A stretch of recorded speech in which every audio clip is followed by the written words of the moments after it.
नमस्कार दोस्तों, मेरा नाम है आशुतोष मांडके और आप देखना शुरू कर चुके हैं डायनामिक इम्पल्शन। आज के इस वीडियो में हम बात करेंगे 24 सितंबर 2023 के करंट अफेयर्स की। और अब जब आपने फाइनली वीडियो के थंबनेल पर क्लिक करके वीडियो देखने की शुरुआत कर ही दी है, तो अब अंत तक ही जुड़े रहिएगा हमारे साथ, क्योंकि मुझे शायद बताने की भी आवश्यकता नहीं है। हम सभी जानते हैं कि ज्ञान को कभी भी अधूरा नहीं छोड़ना चाहिए, है ना। इसी बात के साथ आइए हम शुरू करते हैं आज के इस वीडियो को पहली जानकारी के साथ। सबसे पहली जानकारी, हाल ही में प्रधानमंत्री नरेंद्र मोदी जी नई दिल्ली के विज्ञान भवन में अंतर्राष्ट्रीय वकील सम्मेलन 2023 का उद्घाटन किया। प्रधानमंत्री मोदी जी ने हाल ही में जो है अंतर्राष्ट्रीय वकील सम्मेलन का उद्घाटन किया। बार काउंसिल ऑफ इंडिया द्वारा आयोजित, और मेज़बानी भी वही कर रहे हैं। इस सम्मेलन में न्याय वितरण प्रणाली में उभरती चुनौतियों का विषय पर विचार विमर्श करने के लिए दुनिया भर से कानूनी विशेषज्ञों को साथ लाया गया, जैसा कि लिखा हुआ है, नाम से आप समझ सकते हैं। 23 और 24 सितंबर को होने वाला यह आयोजन भारत में अपनी तरह का पहला आयोजन होगा। इसका उद्देश्य राष्ट्रीय और अंतर्राष्ट्रीय महत्व के महत्वपूर्ण कानूनी मुद्दों पर चर्चा कर सुविधाजनक बनाना है, जो कि बहुत ही अच्छी बात है, इम्पोर्टेंट है। आगे बढ़ते हैं। मंत्रालय के अधिकारियों के अनुसार प्रधानमंत्री नरेंद्र मोदी जी रविवार को एक्चुअली रेल मंत्रालय का जो अभी ऑफिशियल हमको मिला है, रविवार अर्थात आज, और होने भी वाला है ये 9 वंदे भारत एक्सप्रेस ट्रेनों को हरी झंडी दिखाने के लिए पूरी तरह तैयार हैं। ये 9 ट्रेनों को हरी झंडियाँ दिखाएंगे। ऐसी वैसी ट्रेनें नहीं, वंदे भारत ट्रेन्स को हरी झंडी इनके द्वारा दिखाई जाएगी आज। और इन 9 ट्रेनों में से राष्ट्रीय रेलवे पश्चिम बंगाल के हावड़ा और तमिलनाडु की चेन्नई के लिए 2 ट्रेनें शुरू कर रहा है। और भी देखिए, नीचे लिखा हुआ है, पढ़ लीजिए आराम से पूरा पॉज करके। हालांकि इसमें भी मेरे को नहीं लगता पूरे होंगे। आप जो है एक पूरा सिंपल सा कोई टेबल देख लीजिएगा, उसमें अच्छे से पढ़ लीजिएगा, है ना। कोई भी परेशानी नहीं है, ये इम्पोर्टेंट है। आगे बढ़ते हैं।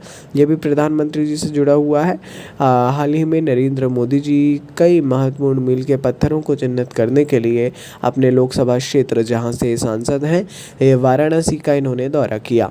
प्रधानमंत्री जी अपनी यात्रा के दौरान गांजरी राजा तालाब में एक अंतर्राष्ट्रीय क्रिकेट स्टेडियम की आधारशिला भी रखी इन्होंने। ये एक मतलब बड़ा वो है। इसका उद्देश्य है विश्व स्तरीय खेल बुनियादी ढांचे और विकास के उनके दृष्टिकोण को साकार करना।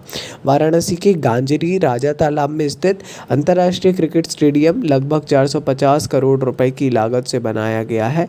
स्टेडियम की विषयगत वास्तुकला भगवान शिव से प्रेरणा लेती है ना।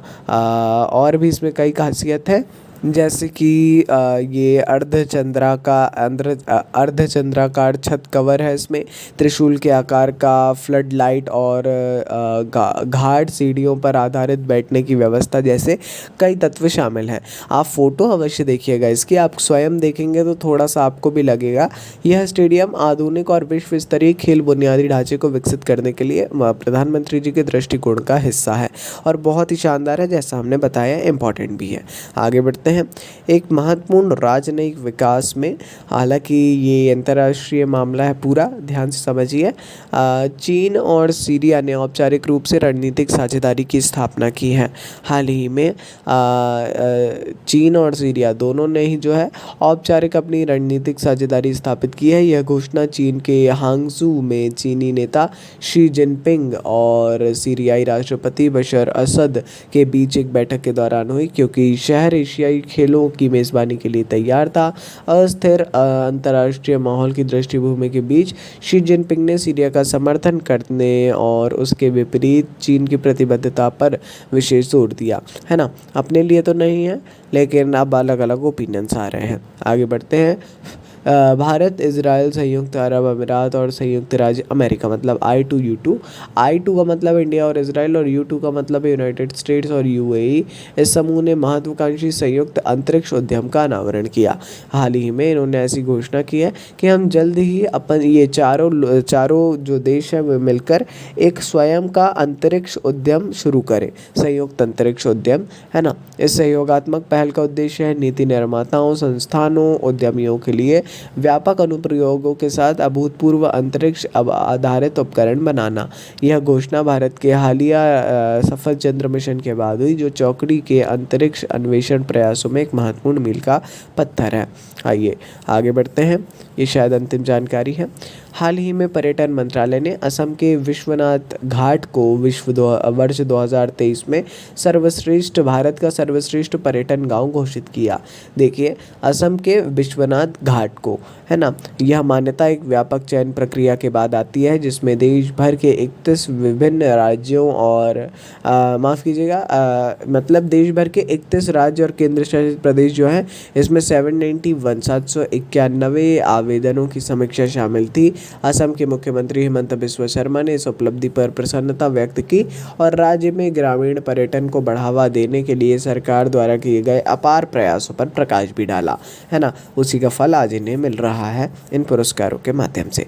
जैसा हमने बताया, ये थी आज की इस वीडियो की अंतिम जानकारी। यदि कुछ भी कन्फ्यूज़न लगे आपको किसी भी टॉपिक से रिलेटेड, कभी भी आप पूछ सकते हैं हमसे, कभी भी कमेंट सेक्शन के माध्यम से। बाकी अपन मिलता है ऐसी ढेर सारी जानकारियों के साथ अगले किसी वीडियो में। ऐसे ही सपोर्ट करते रहिए। मिलते हैं अगले वीडियो में। नमस्कार। Dynamic compulsion.